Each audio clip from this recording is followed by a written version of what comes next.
Hello friends, welcome to Ram Sisodiya academy. देखिए, NEET book की परीक्षा जो फरवरी में एग्जाम होने जा रहा है थर्ड ग्रेड लेवल 1 एंड 2 का, उसमें हम मैथ देख रहे थे। मैथ में देखेंगे आज हम दो चर वाले रेखिक समीकरण जो आपकी है वो लेवल 1 एंड 2 मैथ के लिए, दोनों ही लेवल के लिए काफी अधिक इंपोर्टेंट है। अगर आप अदर्स एग्जाम भी देना चाह रहे हैं, अगर आप अदर्स एग्जाम भी दे रहे हैं तो भी आप इस क्लास को देख सकते हैं, क्योंकि इस क्लास में सभी कॉन्सेप्टों को कवर किया जाएगा। ये अदर्स एग्जाम के लिए भी क्लास इंपोर्टेंट रहेगी। तो चलिए देखते हैं, दो चर वाले रेखिक समीकरण linear equation in two variable होता क्या है। इस समीकरण की जनरल फॉर्मेट क्या होती है? ax + by + c = 0। ये जनरल इक्वेशन होती है इसकी। अच्छा देखिए, इस समीकरण को हल करने की, क्योंकि दो चर वाले रेखिक समीकरण तो दो इक्वेशन होगी यहाँ पर, पहले दोनों इक्वेशन के लिए कर ले रहे हैं। जनरल इक्वेशन ये है, तो प्रथम समीकरण कितनी होगी? a1x + b1y + c1 = 0, और द्वितीय समीकरण क्या हो जाएगी? a2x + b2y + c2 = 0। यहाँ पे देखिए, इस समीकरण को हल करने की विधि लिखी हुई है, क्योंकि एग्जाम ऑब्जेक्टिव टाइप होना है तो हमें ये तो बोलेगा नहीं आपसे कि समीकरण को ग्राफी विधि से हल कीजिए। वैसे इस समीकरण को हल करने की जो विधि रहती है वो होती है ग्राफी विधि से, ग्राफिकल मेथड से सॉल्व कर सकते हैं। हम इसे विधि का यूज करते हैं, विलोपन विधि का यूज करते हैं और बंचगुणन विधि का यूज करते हैं, जिसे क्रॉस मल्टीप्लिकेशन मेथड बोलते हैं। लेकिन यहाँ पे क्योंकि एग्जाम ऑब्जेक्टिव टाइप होना है तो वहाँ पे नाम से तो आएगा नहीं कि आपको ग्राफी विधि से हल करना है, तो इसलिए हमने यहाँ पे विधि का जिक्र कर दिया। यहाँ पर वहाँ तो आपको समीकरण को सॉल्व करना है, तो या तो आप ऑप्शन से कर दो या किसी भी एक विधि का यूज करके आप समीकरण को सॉल्व कर सकते हैं। थोड़ा सा हम डिस्कशन करके आपको बता देते हैं ग्राफी विधि क्या होती है। ग्राफी विधि होती है जैसे दो समीकरणों को हम ग्राफ खींचेंगे और जो दोनों रेखाएं जिस बिंदु पर इंटरसेक्ट करती हैं, जिस बिंदु पर काट जाती हैं, वही इंटरसेक्ट पॉइंट उन दोनों रेखाओं का क्या होता है, जिसे हम प्रतिच्छेदन बिंदु बोलते हैं, वही उन दोनों रेखाओं का हल होता है, यानी कि वही x और y के मान होते हैं। प्रतिस्थापन विधि में क्या होता है? एक समीकरण से मैं x का मान निकाले y के स्टेप में, y का मान निकाला x के स्टेप में, दूसरे में रख देते हैं, फिर वहां से x की वैल्यू निकाली तो दोबारा फिर y की वैल्यू निकाली, यानी प्रतिस्थापन कर दिया है। सब्स्टिट्यूशन मेथड बोलते हैं। विलोपन विधि में क्या होता है? या तो x को खत्म कर लो या पहले y को खत्म कर लो, x का मान निकालो फिर y का मान निकालो। बंचगुणन विधि में क्या होता है? क्रॉस मल्टीप्लिकेशन मेथड बोलते हैं इसे। वहां पे लिख देते हैं x1 y1 1 के बराबर है, ठीक है ना। फिर क्रॉस मल्टीप्लिकेशन मेथड से समीकरणों को सॉल्व कर लेते हैं। चलिए देखते हैं जो हमारी मेन की बात है, जो हमारी मेन बात है जहां से क्वेश्चन एग्जाम में बनता है वो यहां से है। यहाँ समीकरण को हल करने के लिए क्वेश्चन बोलेगा तो किसी विधि का यूज करें, चाहे ऑप्शन से लगा काम हो जाता है। जब क्वेश्चन करेंगे तब और आपको डिटेल में समझ में आएगा। ये मेन बात है, यहाँ से क्वेश्चन बनता ही बनता है एग्जाम में। देखिए, जो हमने समीकरण लिखी दो, ये फर्स्ट इक्वेशन थी, ये सेकंड इक्वेशन थी, तो यहाँ पर इनके गुणांकों से अगर कंपेयर करें तो तीन कंडीशन बनती है। ये a1/a2 यानी इसके गुणांकों का रेशियो, और b1/b2 is not equal to, यानी a1/a2 is not equal to b1/b2 है। तो जो समीकरण निकाय होता है, यानी जो समीकरण है वो संगत होती है, संगत को कंसिस्टेंट बोलते हैं। संगत के केस में हमें सॉल्यूशन प्राप्त होते हैं, दो प्रकार के सॉल्यूशन प्राप्त होते हैं यहाँ पर। अगर a1/a2 is not equal to b1/b2 प्राप्त होता है तो इसके समीकरण निकाय कैसा होता है? संगत, यानी कंसिस्टेंट होगा, और जो सॉल्यूशन होगा वो अद्वितीय हल होगा। अद्वितीय हल का मतलब होता है यूनिक सॉल्यूशन। यूनिक सॉल्यूशन का मतलब है x = 1 है और y = 2 है, तो x = 1 और y = 2 ही रहेगा, यूनिक है। x = 1 अगली बार x = 4 नहीं होगा यहाँ पे। तो अद्वितीय हल में यूनिक सॉल्यूशन में क्या होता है? हमारा फिक्स वैल्यू होती है, उसे यूनिक सॉल्यूशन बोलते हैं। इस केस में रेखाएं क्या करती हैं? आपस में प्रतिच्छेदित करती है। ये पहली लाइन है और ये दूसरी लाइन है। जिस पॉइंट पे प्रतिच्छेदित करती है वही प्रतिच्छेदन में जो समीकरण निकाय का हल होता है। तो a1/a2 is not equal to b1/b2 को केस में रेखा क्या करती है? प्रतिच्छेदित करती है। अगर बात हो उनके फिगर की। सेकंड पॉइंट देखते हैं, यदि a1/a2 = b1/b2 = c1/c2 है, तब समीकरण निकाय संगत। देखिए, समीकरण निकाय यहाँ पे भी संगत होगा, यहाँ पे भी संगत होगा, यानी कंसिस्टेंट तो होता है दोनों केस में। लेकिन यहाँ अद्वितीय हल होता है नॉट इक्वल टू में। अगर तीनों बराबर है तो हल कैसे प्राप्त होते हैं? अनंत हल, यानी इनफाइनाइट सॉल्यूशन प्राप्त होते हैं। अब x का मान फिक्स एक ही नहीं रहेगा, x का मान 1 2 3 4 5 6 इनफाइनाइट तक हो सकते हैं, ऐसे y के मान हो सकते हैं। इस केस में अगर बात करें रेखाओं की, तो रेखाएं किस प्रकार का फिगर बनाएंगी? रेखाएं संपाती होंगी, कोलिनियर होंगी, एक के ऊपर एक रेखा होगी। ये पहली रेखा है, इसी के ऊपर कौन सी है? ये दूसरी रेखा है। बात करें तीसरे पॉइंट की, यदि a1/a2 = b1/b2 is not equal to c1/c2 है, तो इस केस में क्या होता है? समीकरण निकाय असंगत होगा। इन दोनों केस में संगत है, यहाँ पर कैसा होगा? असंगत, जिसे इनकंसिस्टेंट बोलते हैं इसमें। और जो हल की बात करेंगे तो यहाँ पर कोई भी हल प्राप्त नहीं होगा, नो सॉल्यूशन। पहले वाले में यूनिक सॉल्यूशन था, बात करें रेखाओं की फिगर की, रेखाएं किस प्रकार के बिहेव करेंगी, तो रेखाएं कैसे होंगी, समांतर होंगी, ये पैरेलल लाइंस होंगी। पैरेलल लाइंस को कितना भी हम आगे पीछे बढ़ाएं वो एक दूसरे को कभी भी प्रतिच्छेदित नहीं करती हैं। तो ये 3 पॉइंट रहे, इनके ऊपर क्वेश्चन बनते हैं। देखते हैं नेक्स्ट में, हम लोग कॉन्सेप्ट देख रहे थे उनके ऊपर ही क्वेश्चन है।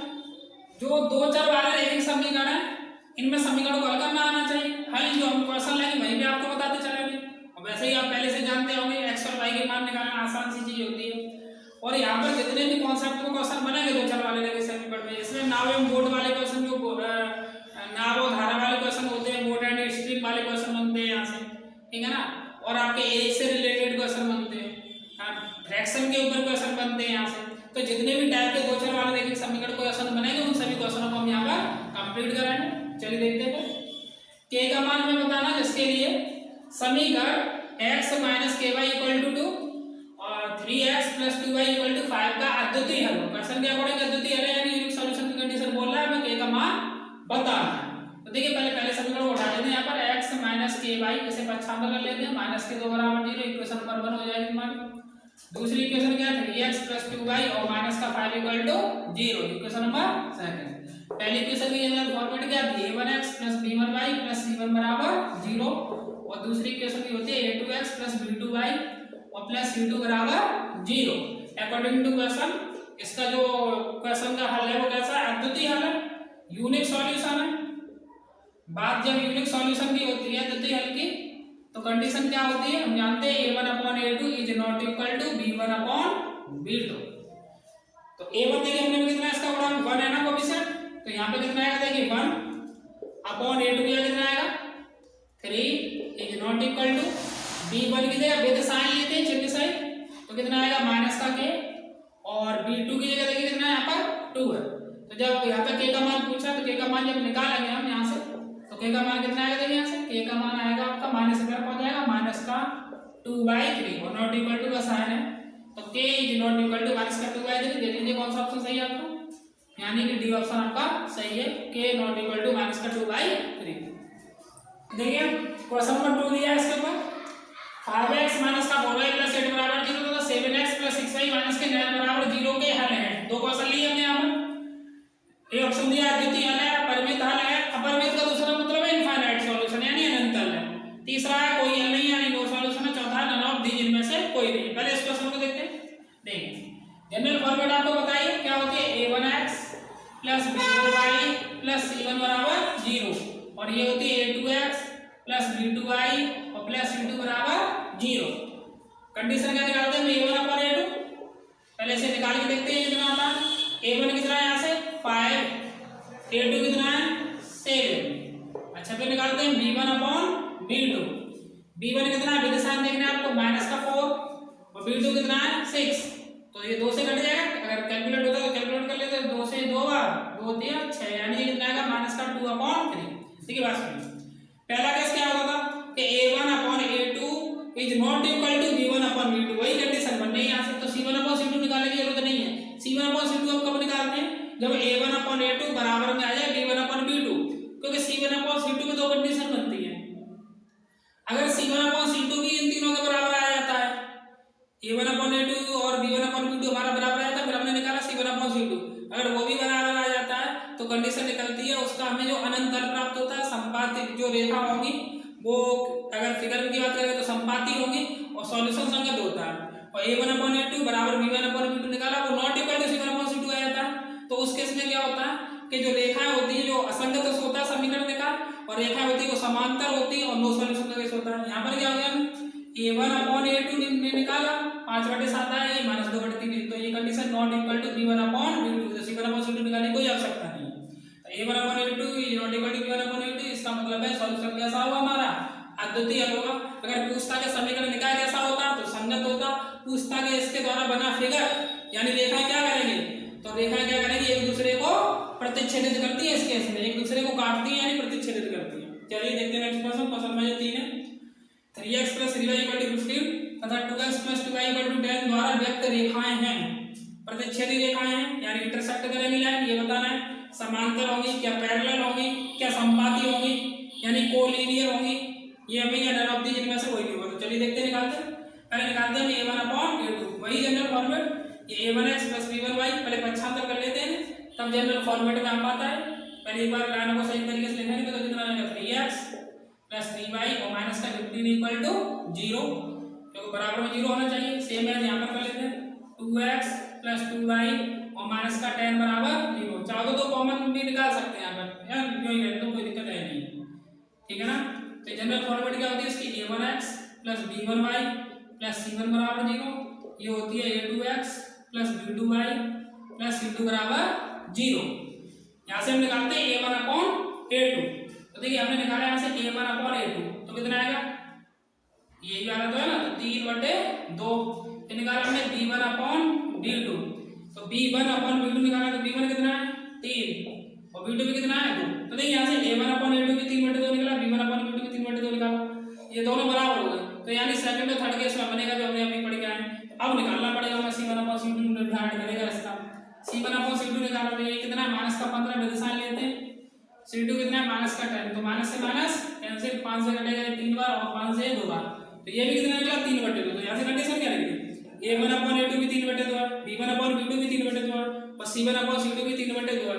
अगर ये तीनों बराबर आए आते हैं a1 अपॉन a2 बराबर b1 अपॉन b2 बराबर c1 अपॉन c2, अगर ये तीनों बराबर आ जाते तो इस केस में अगर समीकरण निकाल पूछता तो संगत होता, पूछता हल कैसा होगा, तो इस केस में जो हल होते हैं वो अनंत हल होते हैं, इनफाइनाइट सॉल्यूशन होते हैं। और जो समीकरण करती क्या है, वो समीकरण जो फिगर बनाती है वो कैसी होती है, संपाती होती है, कोइंसाइड होती है, कोलिनियर रेखाएं होंगी। कैसी रेखाएं होंगी, ये संपाती होंगी, यानी इसका सी ऑप्शन सही है। अगर ये not equal to c1 upon c2 निकलता तो रेखाएं क्या करती, एक दूसरे के समांतर होती और नो सॉल्यूशन का केस होता। बात क्लियर। देखिए ये दो क्वेश्चन, ये जो क्वेश्चन नंबर 5 आपको दिखाई दे रहा है ये वाला, ये आरपीएससी जो एग्जाम करा है आरपीएससी ने, उसमें ग्रेड फर्स्ट में पूछा जा चुका क्वेश्चन है। चलिए देखते हैं, इसमें लैंग्वेज को इसने अलग किया, बस कुछ क्वेश्चन में अलग है नहीं। देखिए क्वेश्चन नंबर 4 हमने समीकरण योग 2x plus 4y equal to 9 तथा 3x plus 4y equal to 16 में हमें x का मान बताना है, इस तरीके से पूछ सकता है। ये समीकरण को हल करने पर आपको बताते हैं, समीकरण को हल करने में हमने 4 विधि पहले डिस्कशन किया था। एक ग्राफी विधि होती है, एक प्रतिस्थापन विधि होती है, एक विलोपन विधि होती है, एक कौन सी होती है बीजगणित विधि, क्रॉस मल्टीप्लिकेशन मेथड होता है। तो आपकी इच्छा है उसे सॉल्व कर लीजिए। वैसे क्वेश्चन ऑप्शन से भी याद है कि दोनों के मान पूछता है, x का और y का, तो दोनों ऑप्शन को हम लगा देते, जो वेरी नहीं करता संतुष्ट करता वो आंसर हो जाता, किसी भी विधि की जरूरत नहीं पड़ती। लेकिन इस क्वेश्चन में केवल इसने x का मान पूछा है, इसलिए ऑप्शन से नहीं कर सकते, इसे हमें सॉल्व करना पड़ेगा।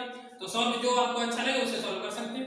जैसे पहली समीकरण को उठा लो, कितना 2x plus 4y equal to 9 और दूसरी इक्वेशन कितनी 3x plus 4y equal to 16। तो सबसे बढ़िया विलोपन विधि है, एक को सेम बनाते हैं, 4y और 4y सेम है, अगर y दिया 2y होता तो इसमें 2 का गुणा कर लेते, यहाँ पे ही 4y बना लेते, या x को सेम बना लेते या y को सेम बना लेते हैं और इसे घटाएंगे समीकरण एक में से 2 को तो चिन्ह चेंज हो जाते हैं, प्लस का माइनस का हो जाएगा, ये भी माइनस हो जाएगा, इसे विलोपन विधि बोलते हैं, ठीक है ना, एलिमिनेशन मेथड। तो 4y से 4y कैंसिल, तो कितना आएगा यहाँ से माइनस x और कितना आएगा माइनस के 7, x इक्वल टू कितना आएगा 7।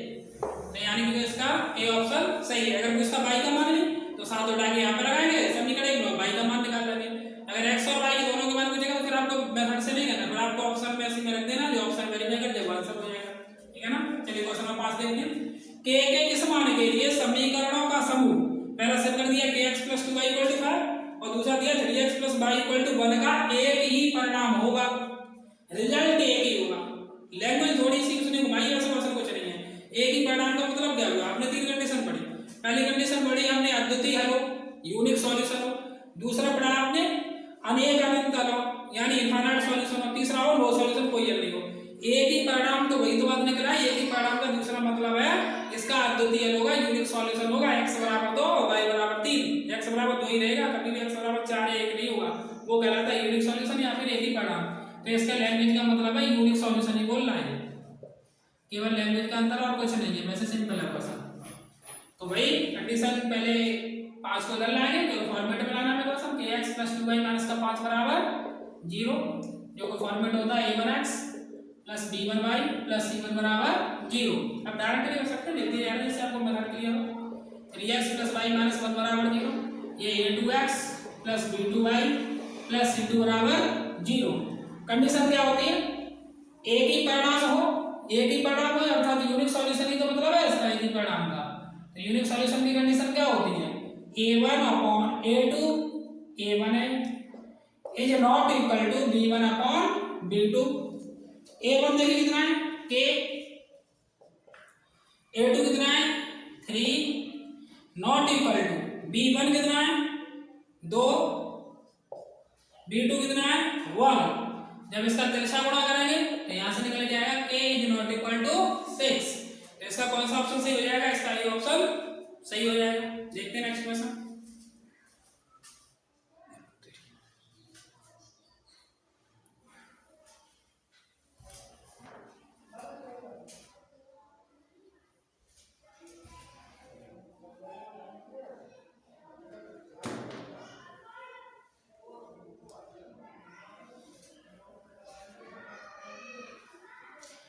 देखिए a1 upon a2 is not equal to b1 upon a2, यहां पे देख लेते हैं। तो a1 का मान कितना है, देखिए k अपॉन a2 की जगह कितना रखना है 3 is not equal to b1 की जगह कितना है, देखिए यहां से b1 2 और b2 की जगह कितना है 1। जब गुणा करेंगे इसका तरह तो k is not equal to 6। इसका कौन सा ए ऑप्शन सही है।